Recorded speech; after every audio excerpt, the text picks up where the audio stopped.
Hello friends, welcome to Kalaivani's kitchen. நான் இன்றைக்கி உங்கள் எல்லாருக்கும் குறைவான எண்ணெயில் ஃப்ளஃபியான பூரி எப்படி செய்கிறதுன்னு செஞ்சு காமிக்க போகிறேன். வாங்க ஃப்ரெண்ட்ஸ், இப்போ இதை நம்ம எப்படி செய்கிறதுன்னு பார்க்கலாம். ஃபஸ்ட்டு ஒரு பவுலில் 2 கப் கோதுமை மாவு சேர்த்துக்கிறேன். கப்பு எப்போயுமே நான் யூஸ் பண்ணுறது ஸ்டாண்டர்ட் மெஷர்மெண்ட் சைஸ் தான் ஃப்ரெண்ட்ஸ். 2 கப் கோதுமை மாவுக்கு 4 டேபிள் ஸ்பூன் ரவை சேர்த்துக்கிறேன். இந்த ரவை சேர்க்கும் போது நம்மளோட பூரி ரொம்ப சாஃப்டாகவும் வரும் ஃப்ரெண்ட்ஸ். அதே டைமில் ரொம்ப ஃப்ளஃபியாகவும் இருக்கும். இப்போ அதில் ஒரு அரை டீஸ்பூன் உப்பு சேர்த்துக்கிறேன்.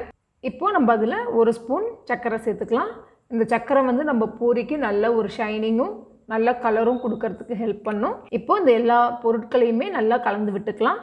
கலந்து விட்டுட்டு நம்ம பூரிக்கு எப்பயுமே கொஞ்சம் கொஞ்சமாக தான் தண்ணி சேர்த்து செய்யணும் ஃப்ரெண்ட்ஸ். ஏன்னா ஒரே டைமில் சேர்த்துட்டோன்னா சப்பாத்திக்கு கொஞ்சம் தளர்வாக இருந்தாலும் ப்ராப்ளம் இல்லை. பட் ஆனால் பூரிக்கு மாவு கொஞ்சம் டைட்டாக தான் இருக்கணும். அதனால் நான் கொஞ்சம் கொஞ்சமாக தண்ணி சேர்த்து பிசைஞ்சிக்கிறேன். அப்ராக்சிமேட்டாக பார்த்தீங்கன்னா இந்த 2 கப்பு மாவுக்கு 1 கப் தண்ணி தேவைப்படும். இப்போது நல்லா அழுத்தம் கொடுத்து ஒரு 4-5 நிமிஷம் நல்லா அழுத்தம் கொடுத்து பிசைஞ்சிக்கோங்க. பிசைய மாவு நல்லா சாஃப்டாகவும் அதே டைமில் நல்லா ஷைனிங்காகவும் வரும். பாருங்கள், இப்போ நம்ம நல்லா பிசைஞ்சிட்டோம். இப்போ அந்த மாவு ட்ரை ஆகாமல் இருக்கிறதுக்காக ஒரு அரை ஸ்பூன் எண்ணெயை சேர்த்துட்டு நல்லா தடவி விட்டுருங்க. தடவி விட்டுட்டு ஒரு பிளேட்டை போட்டு மூடி வச்சிடலாம். ஒரு 10 நிமிஷம் ஊறட்டும் ஃப்ரெண்ட்ஸ். சப்பாத்தி மாதிரி ரொம்ப நேரம் ஊற வைக்கணுன்ற அவசியம் இல்லை. பூரிக்கு நம்ம கம்மியான டைம் ஊற வச்சாலே போதும்.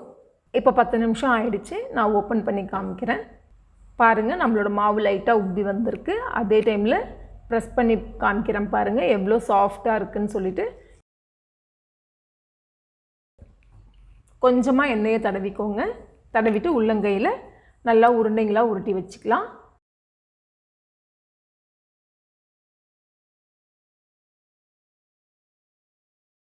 ஒரே ஒரு உருண்டை மட்டும் கொஞ்சம் பெருசாக உருட்டி வைக்கிறேன் ஃப்ரெண்ட்ஸ். இப்போது ஒரு சப்பாத்தி கல் எடுத்துக்கலாம். எடுத்துகிட்டு அதில் லேசாக எண்ணெயை தடவிக்கோங்க. தடவிட்டு நம்ம மாவு நல்லா பதமாக பிசைஞ்சு வச்சதுனால பூரி நல்லா ஈஸியாக வருது நம்மளுக்கு உருட்டுறதுக்கு. பாருங்கள், நல்லா பூரி நல்லா ஷேப்பாக உருட்டியாச்சு. நான் காமிக்கிறேன் அந்தளவுக்கு திக்னஸ் இருக்கணும். ரொம்ப தின்னாகவும் இருக்கக்கூடாது, ரொம்ப திக்காகவும் உருட்டாதீங்க. பூரி பர்ஃபெக்டான ஒரு திக்னஸில் இருந்தால் தான் நல்லா உப்பி வரும். இப்போ இந்த பெரிய உருண்டையை நல்லா கொஞ்சம் பெரிய பூரியாக உருட்டிக்கலாம்.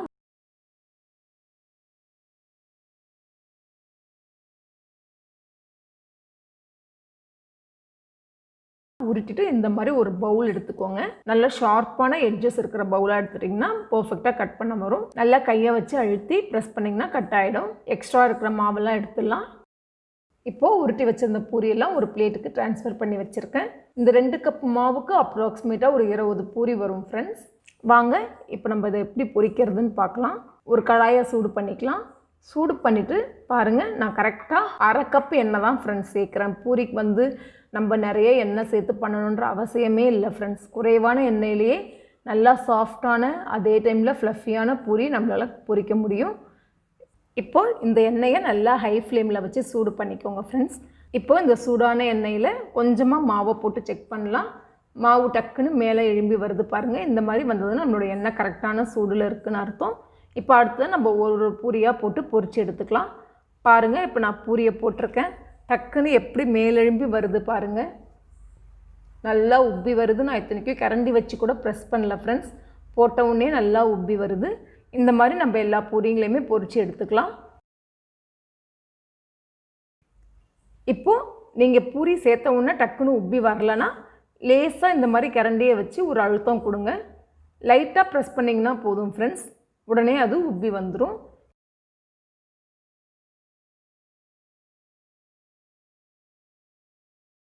இன்னொன்று பார்த்திங்கன்னா, எண்ணெய் கம்மியாக சேர்க்கறது நம்மளோட ஹெல்த்துக்கும் நல்லது, எக்கனாமிக்கலாகவும் நல்லது. நம்ம எண்ணெயை திருப்பி ரியூஸ் பண்ணணுன்ற அவசியம் இல்லை.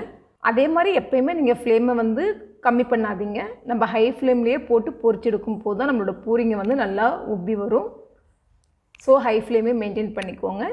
எவ்வளோ அழகாக உப்பி வந்திருக்கு பாருங்கள் நம்மளோட பூரியெல்லாம். இந்த பூரிக்கு இந்த உருளைக்கிழங்கு மசாலா தான் friends perfect combination.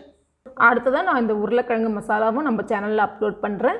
Okay friends, நம்மளோட பூரியெல்லாம் ரொம்ப அருமையாக ரெடி ஆகிடுச்சு.